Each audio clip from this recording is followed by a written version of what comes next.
All right, so we're back into another Dragon Ball Super card game video. This one is going to be an anniversary box deck profile, which is going to be featuring one of the Android 21 leaders. I'll let you know now, I didn't do the starter deck leader, but I went ahead and went with the set deck leader, the one with all the tokens and stuff like that. So if you don't like that, well, you can click out of this video. But again, I'm always wondering what you guys want to see as far as decks go, so definitely let me know in the comments below, and let me know what you think about this deck. Anything to change, whatever. And of course, subscribe if you're new, join the Discord, buy the merch, all that other stuff. So if you weren't already aware, the new support that Android 21 got out of the anniversary box includes a negate and as well as a new battle card, which is the Super 17.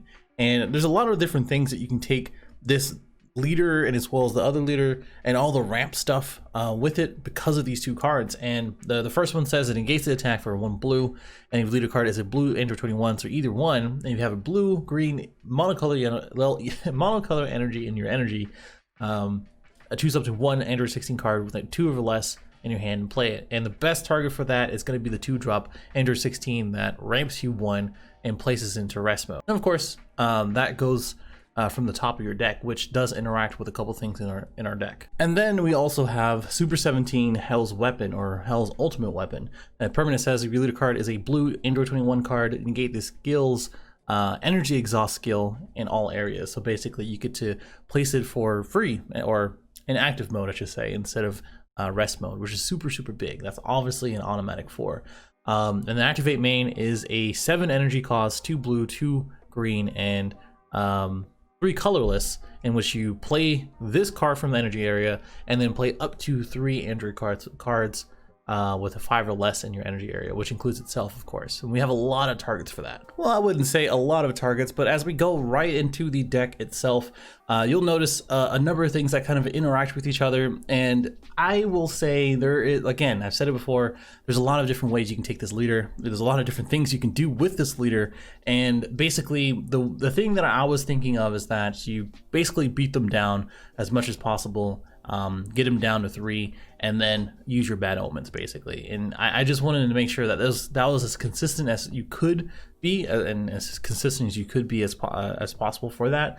And I've gotten to that point a good amount of times, because really you just get to 7 energy, you ramp up to that point, and then you play the Super 17, and then the bad opens, you burn 3 life basically. So again, if you didn't know bad omen, you play the card, you place one of their cards or the battle cards in drop area, and then you place you create a life basically. You make them crit a life. And of course she is a 25k attacker. The 5-drop Super 17 is a 25k attacker, so there's a lot of attacks afterwards, because there's going to be basically 4 attacks for 25k after. So even if you do crit 3 life, you still have all those swings right after. That's basically the gist of the deck. Like, you can see there's other things that's going on. Obviously you have the restoration in 4 of the Android 16, and then obviously you can see that there's no check lands. There's no Android 17 check lands. So the reason why I did that is because the Super 17 basically is your check land. Like, you play enough blue green in order to see it, and as well as enough green to see these, in my opinion, as many times as I've tested it. If you want to add it, I would say 2 to 3 Android 17 check lands is probably okay. And honestly, I think going to Bad Omen at 4 is okay as well. But I think just charging whatever you need to do, and then the leader effect, if you didn't know, of course, is that you play Android 21 scheme. It prevents the first battle card being played from attacking, which is important to note. And then they get to play 2 tokens that are 10k or less, which is also important. But her activate main is that you choose a token, you move from the game, and you choose a battle card with 1 cost of 1 from their field, and then you get to return their hand, and then you get to choose a blue-green multicolor card in your energy and switch it to active mode on their turn at the start of their turn. Also, you get to draw a card when you do it. So basically the front and back side are the same. You get to draw 2, you don't get to untap, which is also important to note. But basically it's an untap. Like, your awakening turn should look like kill 2 tokens on both sides, draw 2 cards, awaken, draw 2, and then untap 2 on their turn, right? And again, the idea behind the deck is that early game you basically use the Android 18s, which are now bought out, thanks community, in which you look at the top 5, you get an Android, And then at the end of the turn, you get to place a blue-green energy, or any energy really. No, blue-green energy. Yeah, I was right. So blue-green energy in your energy, return it to your hand, and then place a card in your hand back into the energy in rest mode. And then basically this not only gets around the Android scheme on your side, because you have to get around that too, but also gets you the Android 21, the Super 17 check land, and then Android 16, which are going to be the main targets, and of course herself. Those are all really the main targets for that. And then as you go into throughout the game, you do play Zeno, which draws you one after you draw it, which gets around the Android 21 scheme, of course. And then also 5 or less, you get to choose one of your energy in your energy area, whether it's multicolor or not. And then on their turn, you get to put it back into your hand and then place another card back into the energy area. So if it's a non-multicolor or even Super 17, you can put that back into active mode. But the best thing to do that with is getting back a Super 17 and then putting it back for Bad Omen or some other target. And then the next turn, you just charge the Super 17 in active mode. And that's just the best way you can do that with, or the best thing you can do that with, basically, for both of those cards. Of course, we play the Vegeta for Self-Awakening because it is just good to do that. And it's a double striker for 1 that will help you against Unisons. We play the Uneasy Alliance Son Goku simply because of the Android 16. You have the negates in Restoration and as well as Uneasy. You could play Dimension Magic. I didn't really have too much of an issue not playing it, being and as well as all the other stuff that are 10Ks, which with all the energy you're going to be having later into the game, it's just going to be perfectly fine. Plus you play a Boonie, which Boonie kind of carries you for all of the attacks that you want to do, and get him down to 3, which is really nice. Plus you get to untap 1, whether it's a blue energy or blue-green energy, just not any of the green energy that you might charge, which I don't really recommend. If you do want to play the IAR, I wouldn't recommend to play this green package as well. The reason why I play this is because the active main for Golden Frieza, it says that you draw a card and then you place a card back on top of your deck, and then it gains critical. And as well as the other active main, well, the reason why that's important is because you get to draw a card, and then when you play Android 16 for that turn, let's say turn 3 after this is played, then you get to decide what is charged or what's not, which is really helpful for pretty much everything that's in your deck. You get to just control that. And the other part of it is that the -2 marker is that they have to place a battle card into the drop on their battle area, and it kind of prevents the tokens being, going out of control and you're at low life, that sort of thing, because they can't chew the token. So there you go.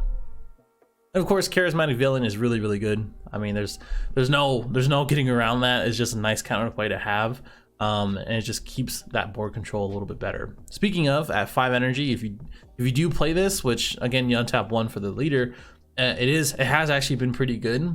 Just being able to have a 25k blocker, and then when they play a card, you get to you get to pop it and then draw a card, and then also get it right back with a revive.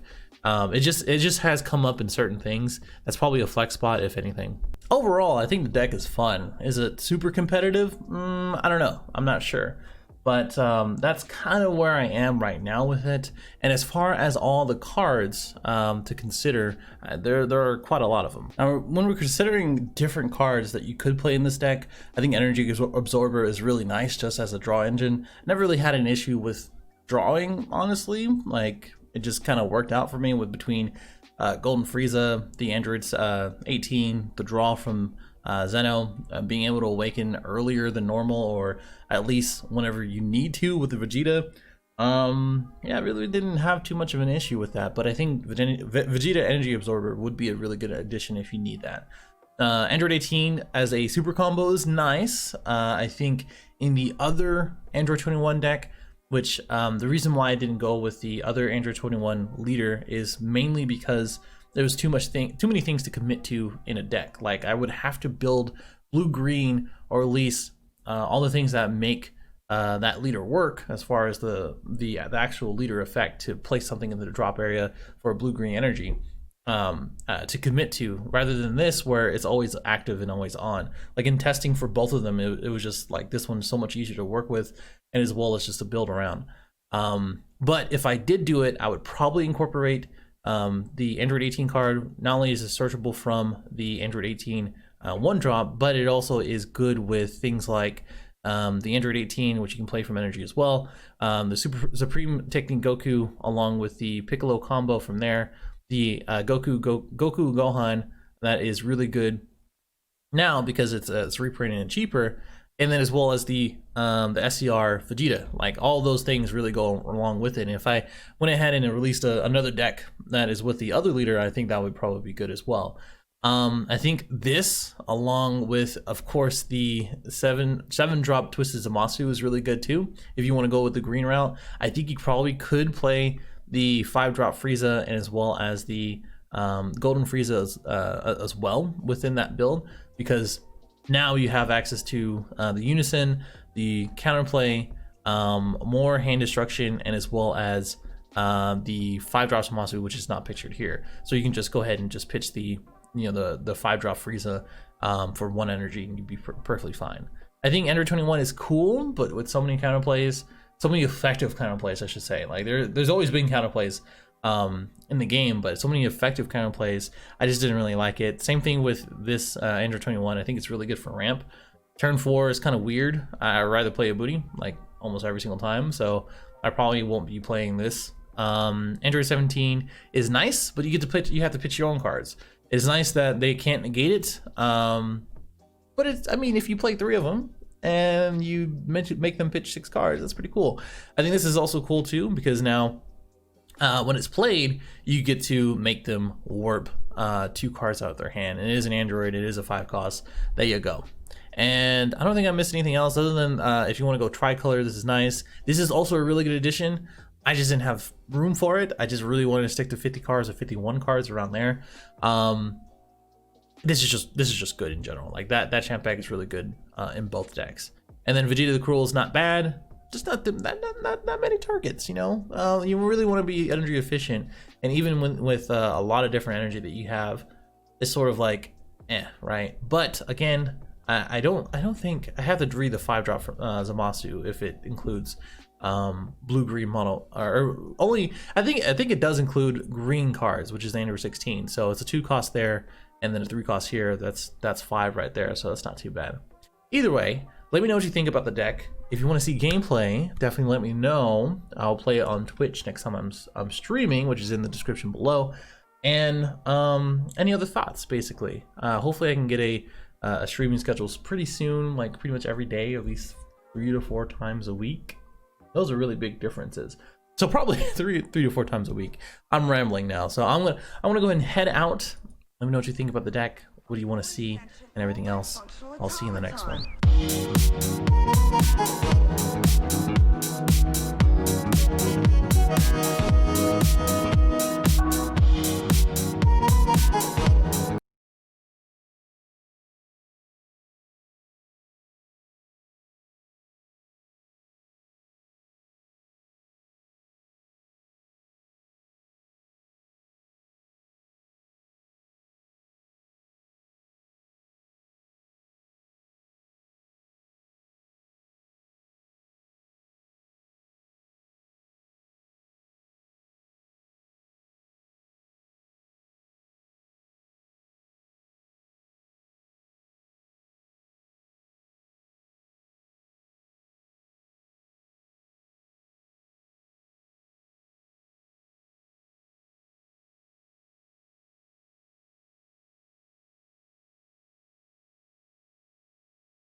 A fully sentient, multifunctional automaton.